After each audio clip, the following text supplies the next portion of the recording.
Over the last few years, I've kept track of the common things that have reduced my win rate and the win rate of the hundreds of clients that I've worked with. And I've compiled them into videos to share with you with the intention of helping them not impact your win rate. And in this video, I want to talk about something that is probably the least accepted and the least expected thing that is holding people back and lowering their win rate. And it's probably in the top 3 causes of a reduced win rate. So let's dive into it.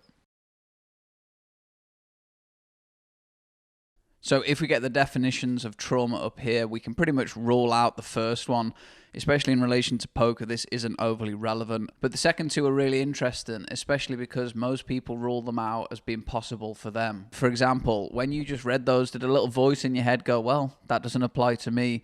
If so, that's super normal, and it's because when we look at trauma in this way, it's on a really extreme scale, and most of us aren't experiencing that, so we kind of rule it out as being a potential thing that is reducing our win rate. Also, the thing that caused trauma in the past often isn't a thing that would cause trauma now in the present, so we kind of rule off past events, past things, past experiences as being potentially trauma-inducing because in the present day they wouldn't affect us, and we'll dive a little bit more into that in a minute. So for this video to make sense, I want to offer the definition of trauma as the negative outcome of any event or experience that happened in the past that is still causing problems in the present.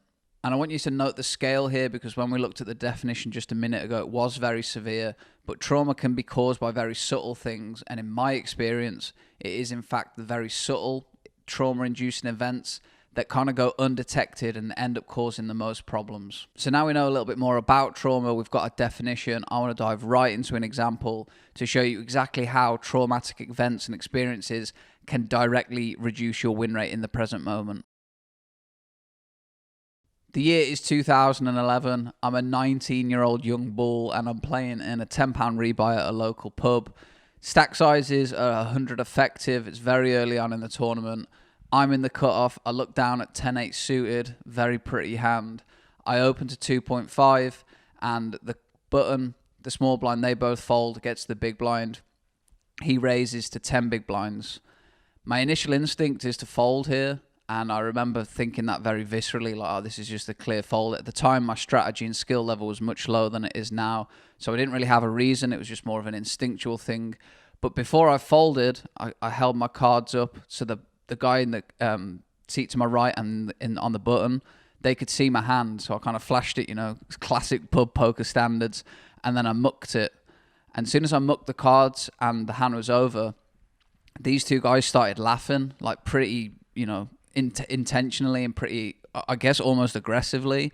And then they started sharing with the rest of the table the action that I'd just taken, you know, and they were like calling me a nit. They were out in the play. They were really getting on me. And at the time, I was pretty new to the game. You know, I didn't really know too much about strategy, and I didn't know that what I was doing was potentially wrong. And when you're at a table and you've got like 8 other people laughing at you, it's a lot, you know. And I remember very viscerally from that moment feeling pretty awful. I felt low. I felt kind of sad. And they're emotions that I just didn't really want to be experiencing. Ultimately, I felt stupid for the big mistake that everybody else had just seen. Roll the clock forward to 2021, just a casual decade later, and I'm playing 25NL Zoom on stream. It's a very high-rake environment, and I open 10-8 suited in the cutoff. Folds round to the big blind. He raises to 11 big blinds. What do? I go ahead and I click the call button. And somebody in the chat, shout out to Moz, he called me out on it because he noticed that I kept doing it. And he called me out that I was calling way too wide, calling all of these suited 2-gappers. And when I looked into my database, as I'm going to bring up here, it was costing me a lot of money. In the moment, I was chalking off these decisions as like, you know, it's plus EV for me to call. This hand has good implied odds. I can outplay these people, and it was behavior that was pretty subconscious. Like I didn't realize until I got called out that that's just what I was doing. So as you can see, over a pretty big sample here, I lost $534.76 from calling suited 2-gappers in position versus 3-bets, which is behavior that originally 10 years ago cost me 2.5 big blinds, had now like added up to this, which is pretty unbelievable. And I find this very, very interesting, because you could, of course, explain this behavior as just a coincidence. It's just like a lack of skill, a lack of awareness. But to me, it's a whole lot bigger than that. And this is the point I'm trying to drive home about trauma, how it can manifest in our behavior without us even knowing. Because to me, what this behavior shows is that I didn't want to experience those same emotions that I experienced 10 years ago, where I made that mistake, folding the suited two-gapper pre-flop and being a nit and being that and having everybody laugh at me. And when I'm on stream with 50 people watching, I knew that everybody could see my hand. Everybody's going to be judging that decision. I think that I just didn't want to experience those emotions again. So what I did in order to protect myself, to not feel anything that I didn't want to do, I just make the call, even though I probably knew from like studying ranges that it was minus EV call, especially in a high rake environment, but I couldn't take the profitable action because I was so caught up in the traumatic event from 10 years previous. And this is just one example from my own journey. You know, I could give you loads, and I'm going to share more about what I've experienced. It's a very personal thing of this trauma healing journey. But this isn't just me, you know, the people that I've worked with have noticed similar patterns where something that they're doing just isn't adding up and they just don't know why. And when you revisit past experiences, even just the smallest subtle thing can encourage behavior in the present moment that, you know, we're doing to protect ourselves or to not be exposed to something negative or to stop things happening again. And ultimately in poker, that's going to cost you money. And that's the point I'm trying to make here. And I hope you see the connection between something that happened a decade ago and then in the present moment that cost me like 20 buy-ins. Trauma is, of course, super personal. And if all of this is not resonating or you're thinking, oh, this can't happen to me, a really common one is not being able to fold on the river, even though you know you beat. And if you've played poker for any considerable amount of time, that is a real big decision point that so many people can't bring themselves to fold. That's often related to trauma and not wanting to look stupid or not wanting to be taken advantage of. You know, that's very common, so maybe investigate that one. So in my opinion, if you're looking to be profitable in the games, especially long term, it's a pretty good idea to start facing this trauma, even if it can be difficult, uncomfortable.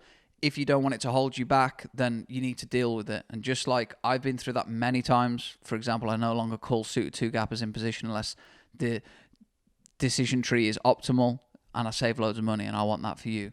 But exactly how do we do that? Well, for me to just give you a one-size-fits-all answer would be pretty futile and a bit irresponsible, because trauma can be difficult to deal with. It's not something I suggest dealing with alone, and it may take time. You know, this is a healing process. It's not just click your fingers and it's done. But there are some points that I want to give you that you can take away from this and start to build awareness around it.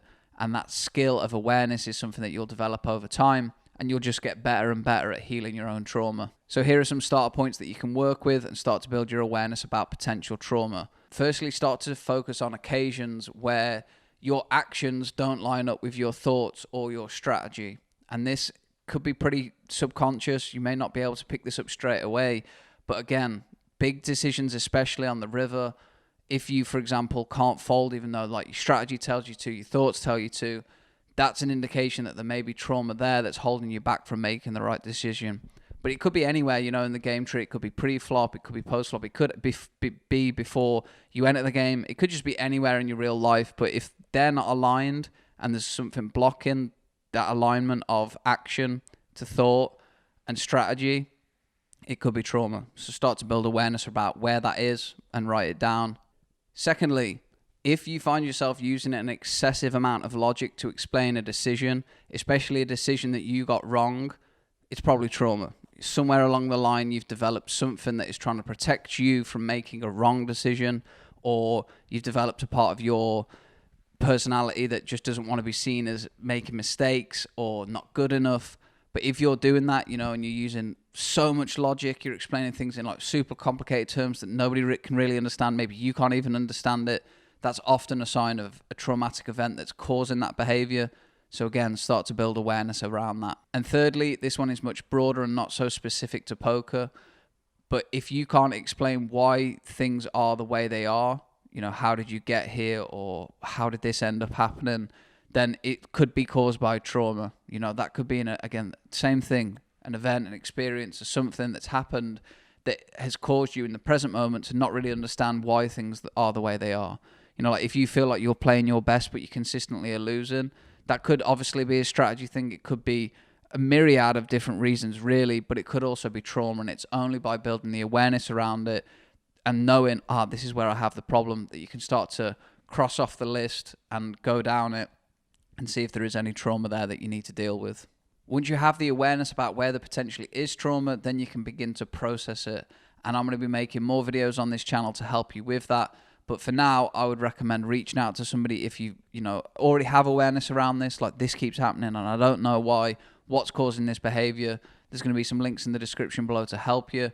But more than anything, a big part of this journey, especially if you're a dude watching this and, we have that male ego that never wants to be seen as weak, that's the number one thing that will not even let us allow the fact that trauma could be affecting us. That's why I said right at the start of this video, this is one of the toughest ones to accept, because we don't want to be seen as weak or stupid or wrong for having trauma. Oh my God, that couldn't happen to me. But I promise you that you're not alone. I've worked with hundreds of people that have experienced this same thing at any scale, from large traumas to small ones, but they're all important. They all affect not only your win rate, but your life. So if you don't take anything else from this video other than accept that it's okay to have some trauma and then start to build awareness around where that is, that opens the door for healing. And if you open the door for healing, then you open the pathway to a much more profitable and a much more, fulfilled life. So I want you to take that from this video. Thank you very much for watching. I really appreciate you all being here, and I'll see you next time. Much love. Peace.